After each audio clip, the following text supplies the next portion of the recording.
amazing job, and like everybody is doing Yeah, great. we have totally flipped the switch on what Seesaw is about. Like Yeah. before, we like the vessel to hold the learning, and now we're like pushing learning out from it. Yeah, it's exactly. It's amazing. Yeah. Teacher ingenuity. Yes, yes. And they've been doing a great job keeping up with it. I'm super impressed. And I mean, I love Seesaw. We've been using it for years, like I think I said last week, but no, it's been really helpful. Now, does anybody have any great ideas on how to compress a video? I made a video of a card game for my kids to play using my cell phone, but I spent 4 hours this morning trying to upload it. And it uploaded, but then it was still waiting to process that by 12:30 I was like, okay, this is never going through. Yeah. Nope. Yeah. Nope. Right. Yeah, when you, whatever you created and when you export it, a lot of times on a Mac, a lot of times it gives you share options and you select the style of the export. But if you choose save as a file as the option, file will sometimes give you multiple different degrees of quality, like I guess. clarity, quality. Yeah, like really it's the size of the file, size of the image. Yeah. But if you export and use the share to a file and choose the smaller perspective option there, that might help. Okay, thanks, Rod. Okay. I'm going to share my screen now, so we'll still have choose your visual option for how you see people. Here we go. This is where we are. So welcome. Alicia, are you leading us off today? Sure. It is time. I have a glare on my clock. I had to check it out. I have a 2 o'clock timer. It rings. Perfect. So it's 2 o'clock. Welcome back to We Got This Wednesdays. We're glad you're here. We were talking earlier about what a dreary day it is out there. And we can't complain because we had sunshine yesterday, and Rod was telling us how he had put some fertilizer on his grass, and this is perfect weather for him. So there is a positive on a rainy day. And we're super excited because we are going to try something new today that I'm excited about. I don't know, Pam, if you're feeling the same way, but I'm excited about it. I'm excited because we have a safety net of Rod with us. It's kind of like, you know, anytime you go do one of those adventure things, zip lining or treetop walking or something like that, I totally believe in equipment and safety gear. So, Rod, you are our safety gear today. Double hooked on. Thanks, Rod. You're welcome. And so we will acknowledge our territory where we are working and learning today.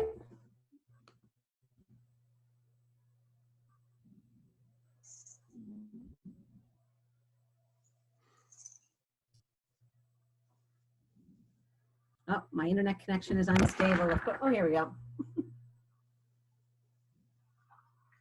We acknowledge that the land where they are gathered is part of the traditional territory of the Chippewa, Odawa, Potawatomi, and Delaware nations. These indigenous nations, known as the Anishinaabeg and Lenape, agreed through their ancestral languages to the mutual sharing of the land with obligations and responsibilities to the environment. Today, these responsibilities and obligations extend to all peoples.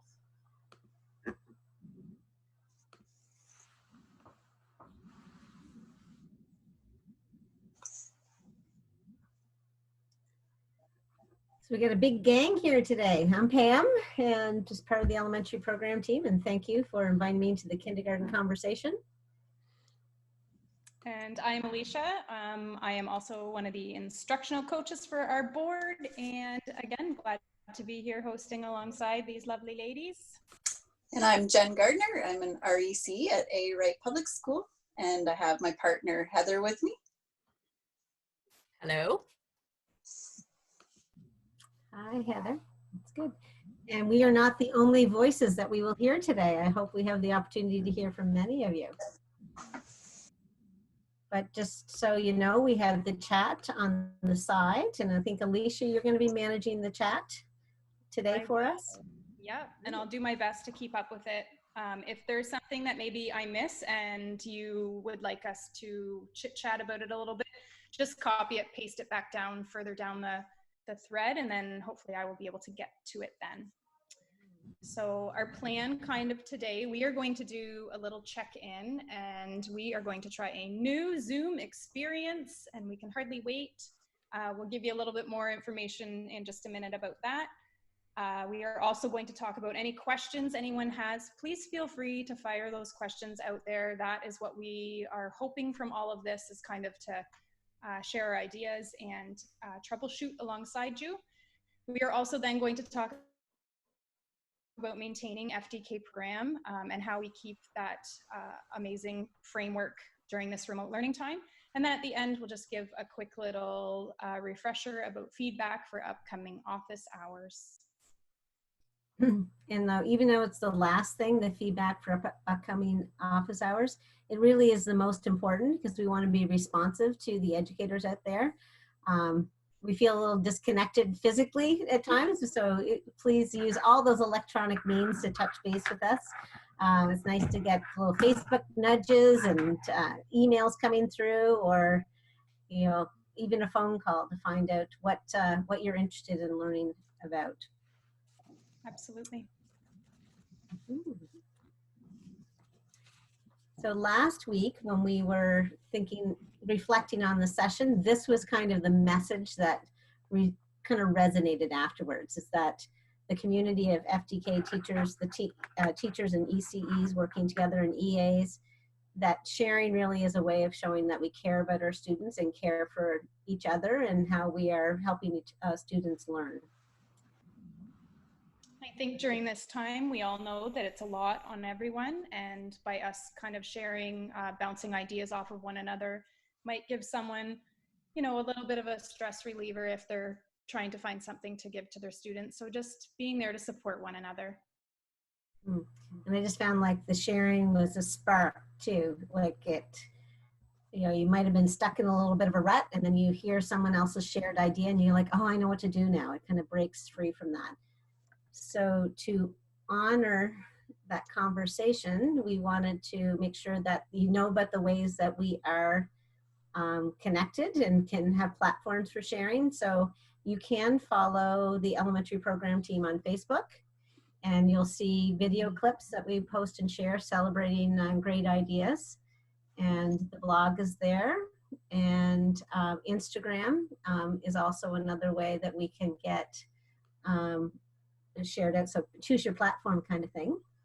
But Alicia created a video clip of kind of reflecting on our week last week. So Alicia, do you want to kind of share or introduce what our video is about? Sure. So last week, as Pam said, one thing that really stood out to us is the whole aspect of sharing. And I was kind of digging through and looking at the Seesaw activity libraries, and was blown away by the amount of LKDSB educators that are willing to throw themselves out there and put up those activities to be used. And so for me, that's something that was really prominent from last week, and just shows how much the educators are stepping up. And so that's kind of what we decided to highlight in our clips video. We thought we'd take a moment to share it. So if you've seen it before, maybe you'll find a new detail, but if this might be your grand viewing, the first viewing. Whoops, sorry. How come that? We had that trouble before. There we go.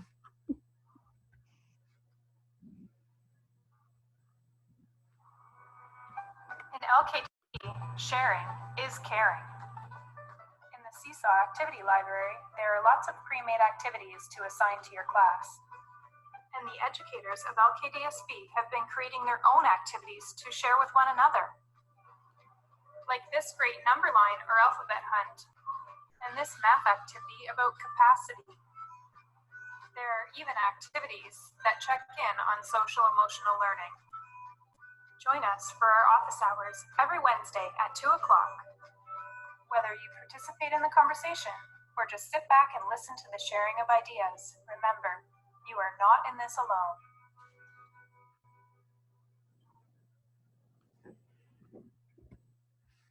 So thank you to everyone who is continuing to put the activities up there. It's really great, and we all appreciate it. I'll make sure I'm on my full screen. I don't think I am anymore. So we are going to break off into a breakout room.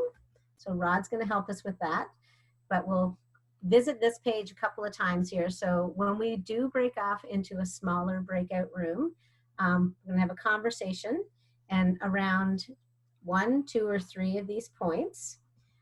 So if you have a note you want to take, jot this down, you can, or take a picture with your camera, whatever way works for you. So some things that you might wish to discuss in the small conversation group is share how your FDK team has been working together during remote learning. So it'd be interesting to see how that relationship has worked and like how you're supporting each other. We'd also like to know something you're interested in trying or learning, and so that may lead us into some sessions in the future about how we can highlight that, or people can reflect on their learning or how they tried it. And or you may choose to focus your conversation on something your students have loved. So is there something that you shared with them that you heard some feedback from families saying that we really like that activity, or you can tell through the engagement through the number of responses you get. Okay, so that's what we're going to choose to have a conversation about. And then we're going to have the magic of the breakout room. So this will just give you a sketch of what it will happen. So Zoom will randomly put us together in groups of 3 or 4 people, and it will last for 10 minutes. And that just kind of, Zoom takes care of putting you in a group, and there'll be a countdown at the end of the 10 minutes, the last 30 seconds, you'll see a countdown, and then you will magically return back to the Zoom larger group. So while we're away in that small group, we'll ask that you have the discussion around those 3 questions or prompts, and just take note on paper or chat, type it up on your device, whatever way you like to record. So when we come back to the chat, you can add something that is memorable or you want to question or wonder about so that the whole group can see. We're going to keep it simple of going away. So it's going to, just to repeat, Zoom's going to put us in groups. We'll go away, have a little chat, record some ideas, come back to the group. Yeah, so if you're comfortable doing so, safety. when you get into those little rooms, if you're comfortable putting your camera and microphone on, and if you're not already using the grid view in the upper right-hand corner, you can select grid view to see all of the speakers sort of in a big square. So you're in groups of 3 or 4. So 10 minutes we're going to go away for, and about 9.5 minutes in, I'm going to give you a countdown of a minute. So that last minute, when the timer hits 0, if you haven't already hit leave breakout room to come back, it'll sort of suck you back, and we'll meet back here. That's so good. And Alicia's going to stay back behind. So just in case somebody's like, I didn't get in the room, we'll figure that out. And these are our questions again. So give people a little moment to take a look at those, take a picture. I better when I get it there. Let me see.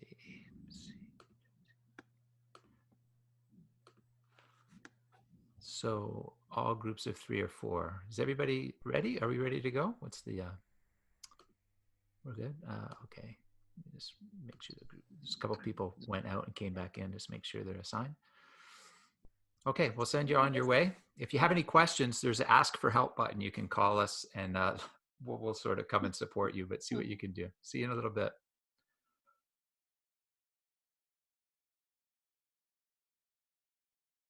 Welcome back, everyone. You'll notice that your video may be visible, but you're still muted though. So we'll be asking you to share in the chat as you think about reflections.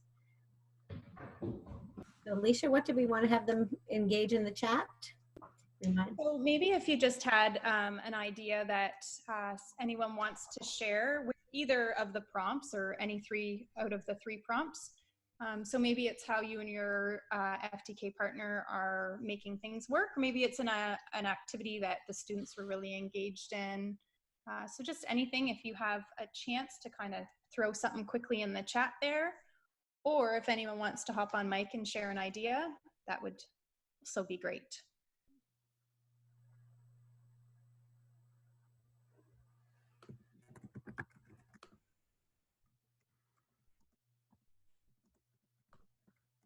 So Karen's saying that she sings with her class. Karen, I love that.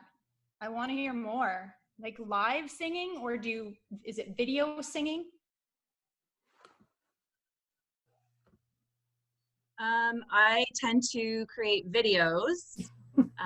We have a lot of favorite songs that we sang in class, and I try to break it down into chunks of 2 or 3 so it's not a super long video.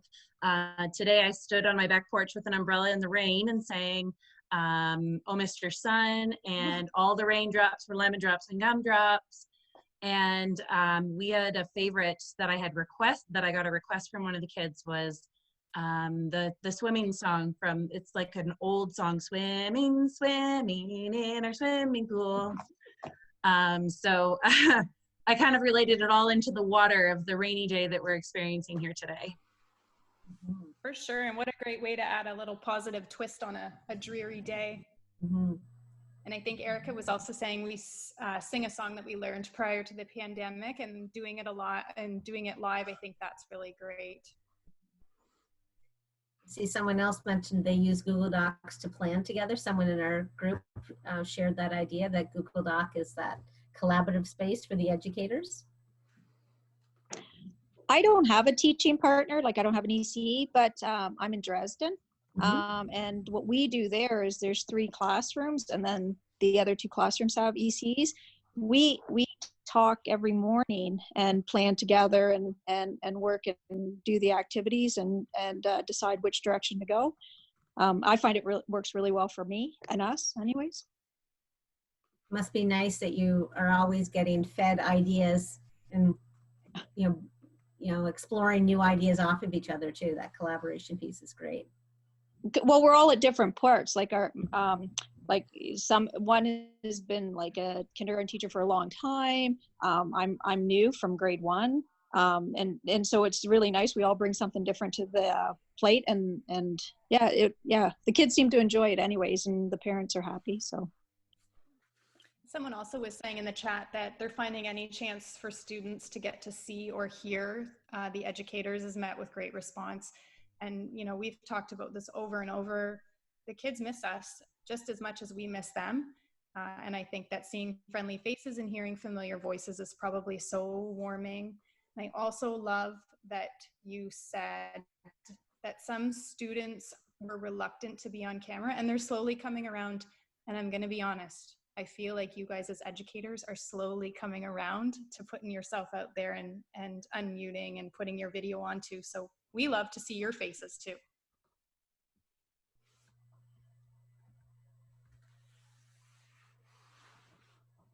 Someone had mentioned too that they do the gross motor assignment or play. And I'm thinking how many parents are probably appreciative that you're getting their kids up and moving and tiring them out a little bit. Erica, I don't know, I'm going to put you on the spot. If you just mentioned that you did a parent meeting. You want to tell me about that? I love that idea. Yeah, it was a few weeks ago, you know, actually closer to the beginning of this whole online learning. We thought the parents in our class are very involved, yet we were feeling that they were stressing out, and they still are. So we had a Google Meet, and all the parents were able to talk to us, but they were also able to talk with each other. And we just asked them, you know, are they happy with what kinds of activities we've been posting? And if not, what were they looking for? Also, if there was anything that they needed that we could possibly help them with. And we also talked about, we have Google Meets weekly.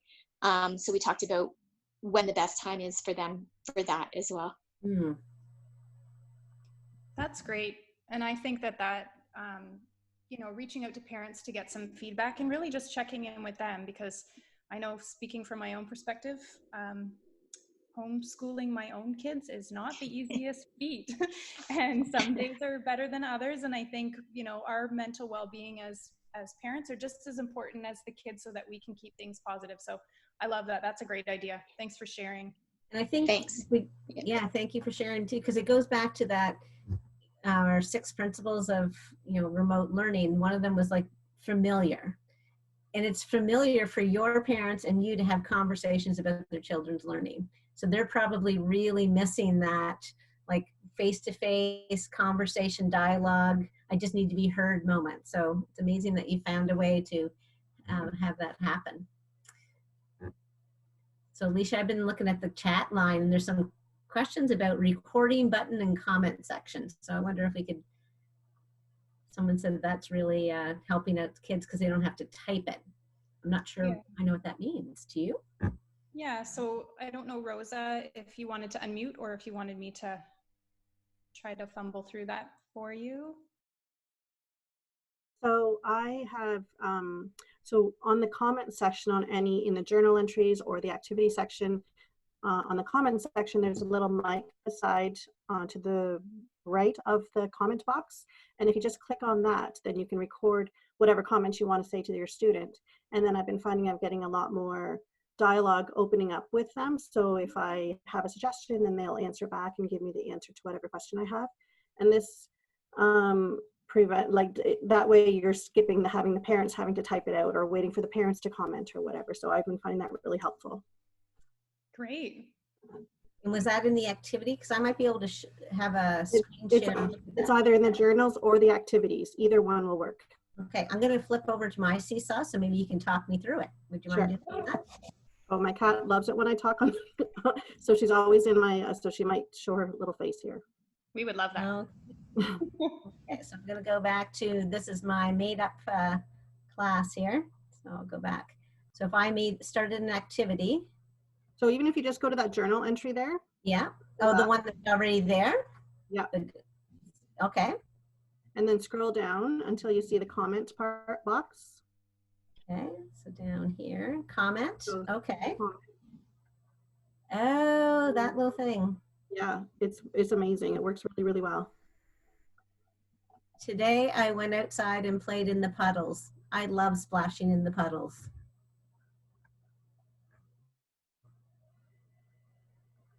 And then I usually end with a question, do you like splashing in the puddles too? And then they usually answer. So it's been really, really neat. That is fantastic. So then they can have that little comment shared back with them. Today I went outside and played in the puddles. I love splashing in the puddles. Yeah, and Charlene just said that she types a comment and records a comment for every activity, and she loves when the kids reply back. So it would be nice to hear their cute little voices. That's awesome. And just to recap to that T button, if we click on that one, that is the educator's private note. So if you had wanted to take some documentation about that, you can type that in or voice text that one in as well. So interesting how I think Heather, you were saying at the start, we've flipped Seesaw. Yes. To use it a different way. We flipped it on its head. So I don't know, Pam, if when you're in there sharing, I know Charlene in the beginning had asked about how we upload or how we put our created activities into the LKDSB shared library. Do we have a minute to quickly look at that? Yes, and I might need some help from the audience on this one too, because I sometimes get lost in this because I haven't been practicing as much as you people have. So I know that if I create an activity, it will go to my library. So those are some things like I've made or selected from the library. So over in the school and district piece, so we have got ideas here. Pam, I think you're going to want to do it out of my library. Ah, so once the school and district is things that are already there. Yeah. Yes. Is that what you're telling me? Okay. Yeah. If you're trying to share an activity, you need to go to my library. Yeah. And sorry, it's just loading on my page. Yeah. And when you click your activity, like double click your activity. Okay. This one's not kindergarten. It's Yeah. And then if you go down, I'm trying to think here. let's see. What the, There's those 3 dots. Yeah. I just can't see it. you see it? And now? it says share activity. Yeah. There we go. So those 3 dots, I'm thinking that's the very first thing we should learn about Seesaw. 3 dots, because like deleting, sharing, editing. So now I'm going to share it for the first time. Okay. And then So hit share activity. Sometimes if you're a Seesaw ambassador, there'll be 2 different share buttons. okay. One is to share to Seesaw, like the whole program, and then one is to share with our district. Okay, so I only got the share, one share button, and it says share to school and district libraries. Oh, and I could even share it just with my friends if I wanted to, and that select teachers to share it to, because maybe I'm not so brave about my activity yet. Yeah, it's nice to get feedback too from other teachers or have them try it out and give you some feedback before you post it or push it out there. Oh, and I think this is a very helpful screen too. So like it tells us the grade level, what the subject area piece is, and like who do I want to share that to. That's awesome. I'm going to pass on the sharing right now because I feel like I need to edit my work. So thank you for walking me through that. That was new territory for me. So. Charlene, did that help answer your question there? My library and the 3 dots. Share activity. Okay. Okay. Okay, so today I think that we wanted to center our conversation kind of around maintaining the integrity of the FDK model and making sure that we are keeping our program as beneficial for the students based on those 4 frames. I think that right now we're kind of in uncharted territory, and I know that the government had wanted the focus to be kind of on language and math. So we wanted to kind of try to keep this and bring the 4 frames back to the center of the conversation, just so we can kind of keep that in mind when we're sharing activities. Yeah, and I love this graphic. Really, it starts with children, families, and educators working together. And so they're doing that at home. So great partners there.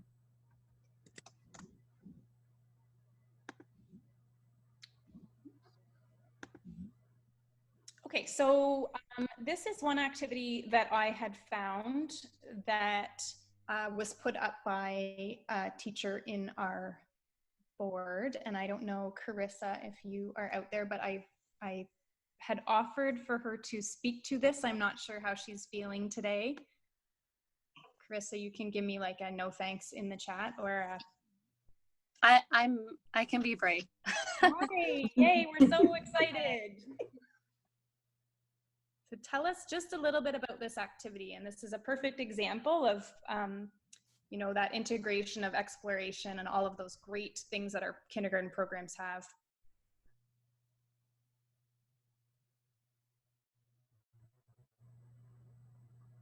You've muted yourself, Chris. I can unmute you, or you can do that with your little microphone button. Oh, sorry. Can you hear me? Yes, now we can. Okay. I do want to give a shout out to Lindsay because Lindsay also did the number line part. I just kind of connected her number line idea with the alphabet one. So just to put them together. So a shout out to her too, because I know she did that awesome part of the activity. But I thought this allowed for our kids to be able to do the math and phonics learning and also allow that whole inquiry part for students to explore. And also our kids always want to share their toys with every activity. They want to obviously show something from their house and that they're proud of. So this allowed them to kind of run, go find something that they were passionate with. So we had Pokemon number lines, we had LOL dolls, we had cars, the alphabet scavenger hunt. It depended on that, and the number line depended on where the kids were at. So we had some kids that went from 1 to 20, some did 1 to 10, The letter find, there's some kids that obviously did the basic things where they found some items in their home, about 6 of them, and showed the letter and had their parents help, and others that were able to write the letters on a sticky and practice writing it and did the whole alphabet, and were so proud with like applesauce and the most random toys that they could find that connected with the letters. So it was really neat seeing all the different ways they could show it. For sure, and I think Krista sent me some pictures of her student responses. I think they're there on the next slide, Pam, to kind of check out. There was lots of creativity, that's for sure. This toilet paper made me laugh.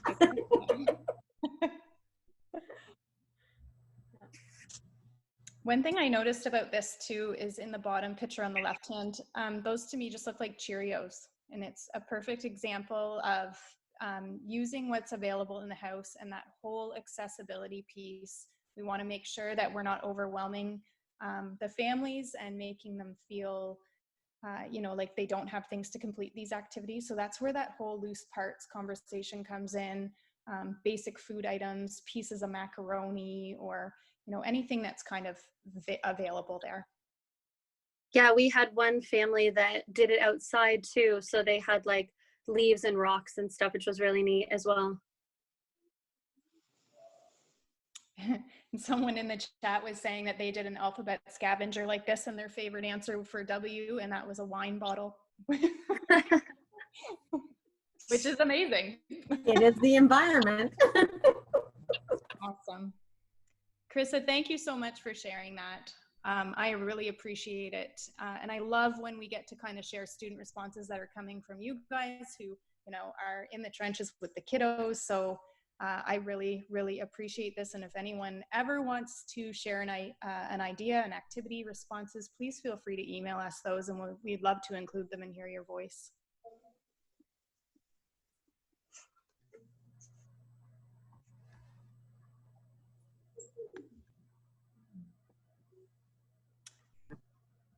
All right, so I'm going to let Pam kind of chat about this. One idea that we have really thought about and again been cognizant of is that accessibility piece.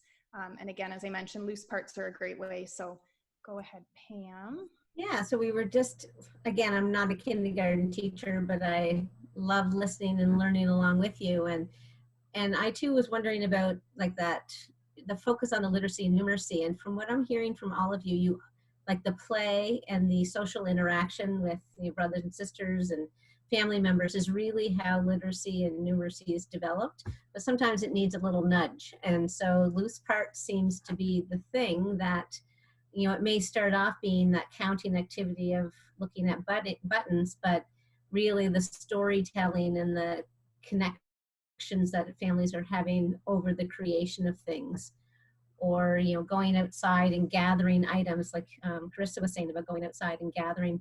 The learning happens in the gathering, maybe not the actual sit down and create something with the loose parts. So I was just wondering if other people had other reflections on how they had used loose parts in their classroom and how they might work alongside families as students are learning at home, like how they can bridge that gap about how can we use loose parts at home, so throwing it up to the group.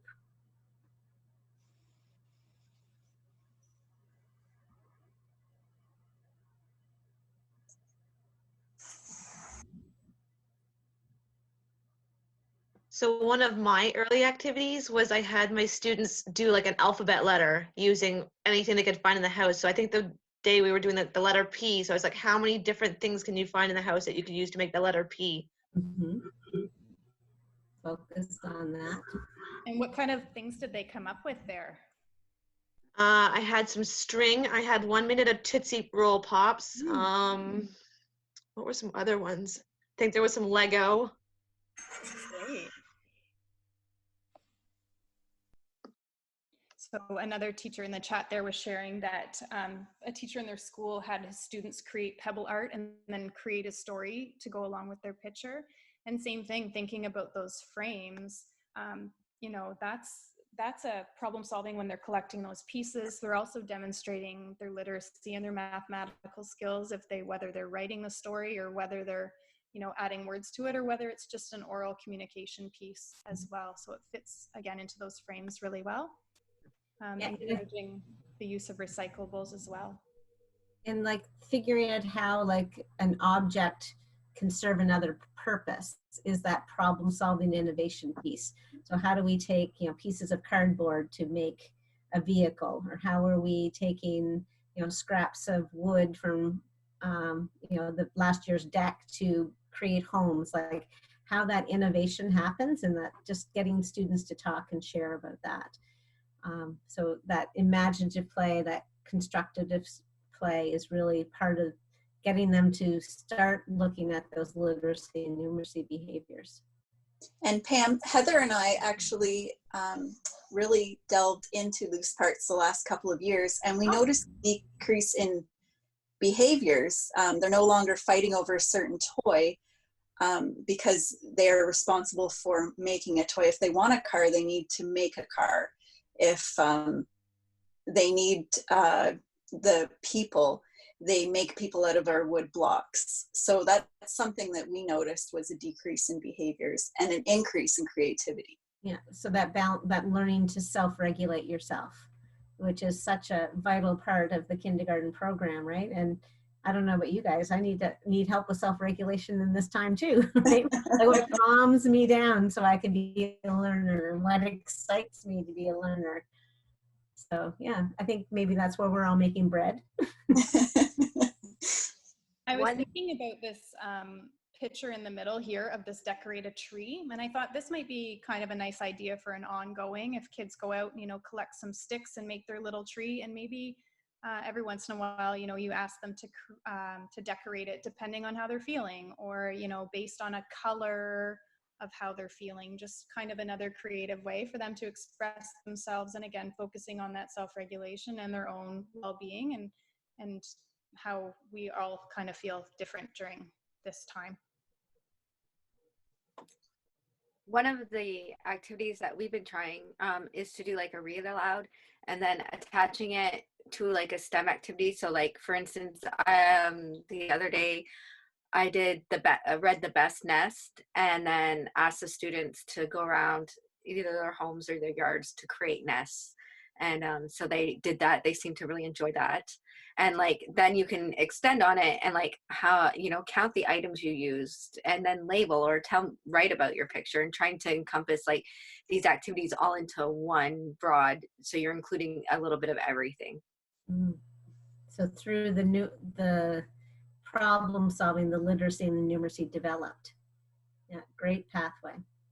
And it's nice to be able to create kind of those big tasks that you can integrate so many of those expectations that you spoke about. So that's something to lessen the work for you as well, when we can create those connects, and then pull in all the small things. Well, it's interesting you say small. I've been like wondering too about how many people are thinking about large loose parts like logs and tree branches, or, you know, tricycles, like all of those pieces too.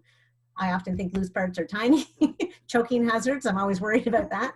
But like, I wonder if anybody has any experiences about large loose parts that were successful when they were at the school building, but now we're thinking, how might we translate into home learning?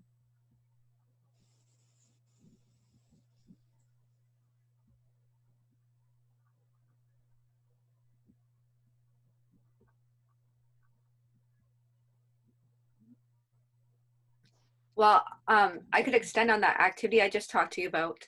The one child, or a few children, had used like large tree branches. Like they had made like a full-size nest that they could go in with their siblings.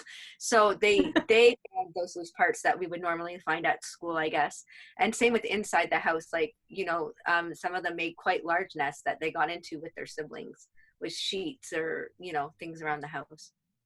Awesome. Yeah, and actually Karen wrote in the chat too about building forts and blankets and pillows, and I guess that too, like everyone loves to build forts, including Mr. Hazard there apparently. So including those forts and having fun, and I know there's so many creative ways to do that. And even if it becomes sit and look at some pictures, or, you know, color a picture inside your fort, like there's so much to that. Change the environment.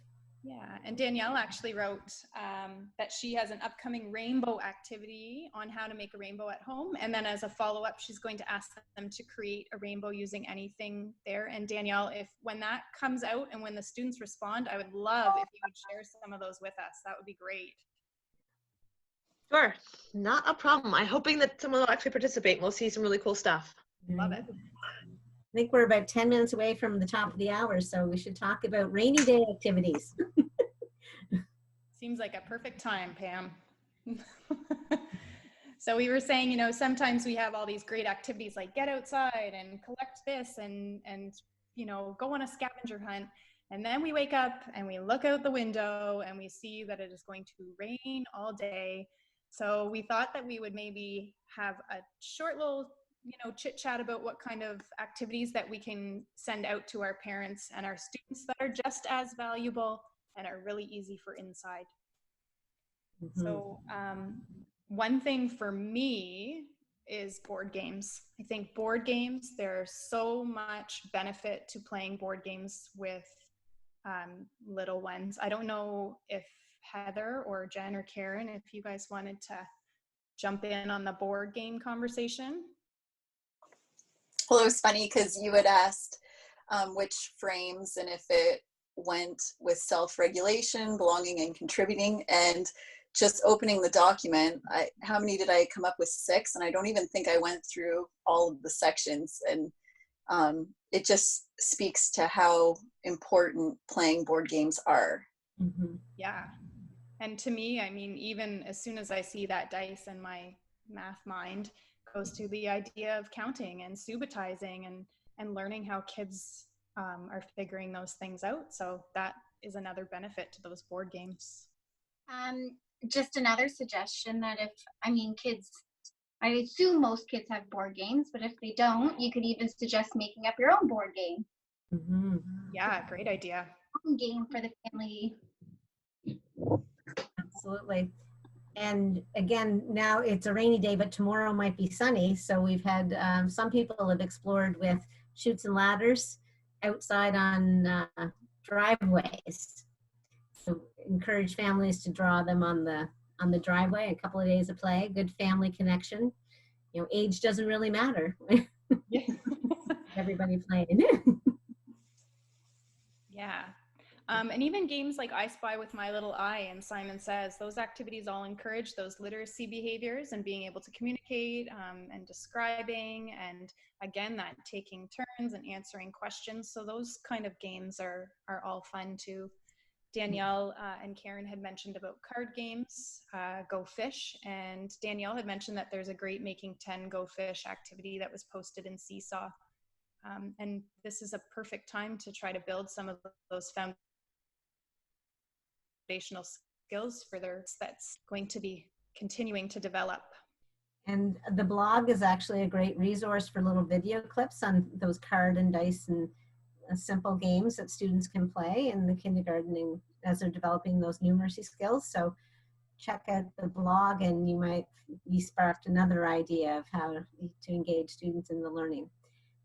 And I think what this page isn't really saying, but it's saying is like disconnect from technology, get away from a screen too, which I think has been part of our conversation as well about for the well-being piece. Is like, how much of are we asking our little people to be on screen? So where's the play happening? And the weather needs to get nicer. It can't stay like this forever. So, and you know, Teresa just mentioned it with the nice weather, there's so many variations of the use of chalk. So even getting outside and practicing those skills on the driveway. Who doesn't love to graffiti on their porch?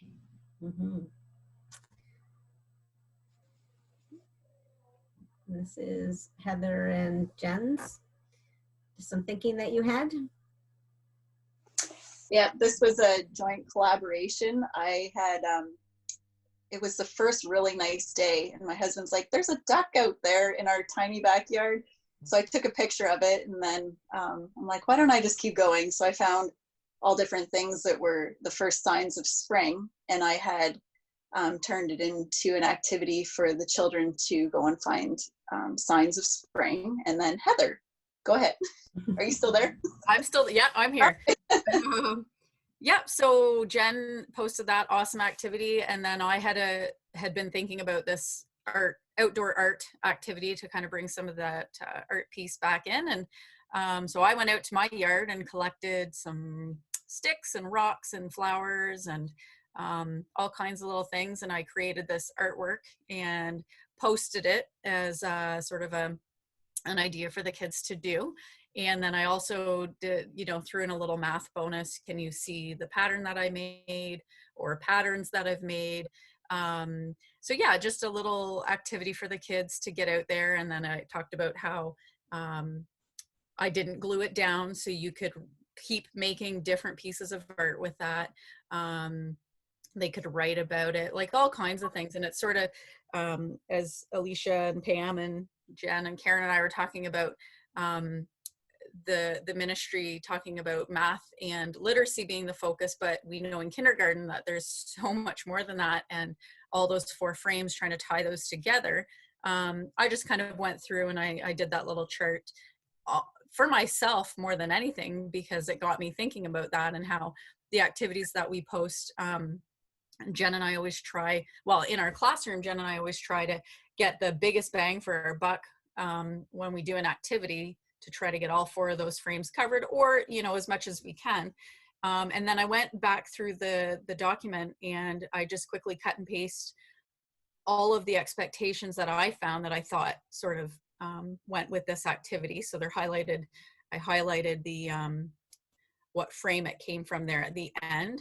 But that starts on page 306 of the document, and it's that chart that has the expectation, and then it has the four categories there, and there's an X in each one if it hits on that frame.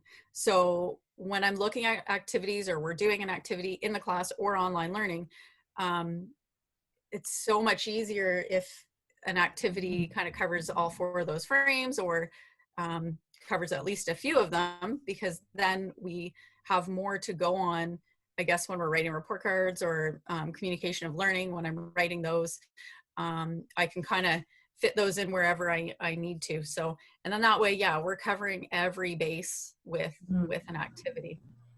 Get some more legs to it. I was wondering about your instructions too. Do you do the voice recording of the instructions as well?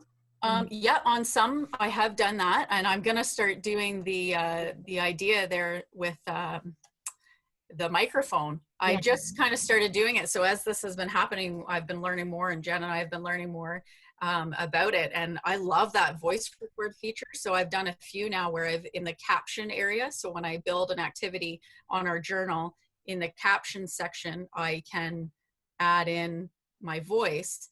And I've had some good feedback from parents who their kids really like to hear it. They love seeing videos as well. But even when you can, I think, give that voice and they can hear your voice, the kids are really liking that. And so yeah, I'm excited to try that microphone in the comment section and add in some voice comments, and hopefully get some comments back from the parents. So I'll have to do a little post there about that and instructions on how they can use that, because I'd love to hear those kids' voices again. And I wonder if that will help with the independence too, like a parent might sit with a child to start this, but then just keep playing that if you need to know what to do next, like listen to it again, so they're not there all the time. Oh, definitely. Yeah. And Heather and I try to do as much voice as we can, because we do have a child with low vision, so we always try to do our voices. And that was one thing that came up through the thought exchange. Ben shared with us yesterday some of the top responses, and one of them was about voice recorded instructions. Is families really value that. They think that's very important. So any time we can put that in, our family is going to be feel more connected to the learning. Absolutely. I think so we're wrapping up. I know we filled our hour today, girls. Sure. I feel like we could stay on for a lot longer. Yeah. Sorry, Pam, go ahead.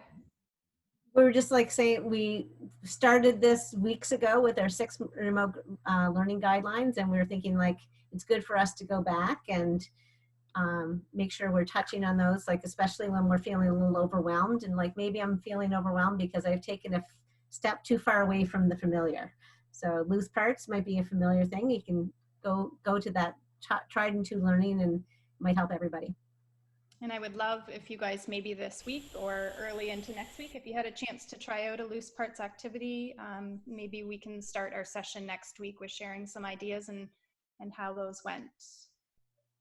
And again, we would love to hear your thoughts, and we love to hear your voices and your experiences and what's working and what is not in the classroom. So again, please make sure that if you do have any ideas to share, there's a Google form there.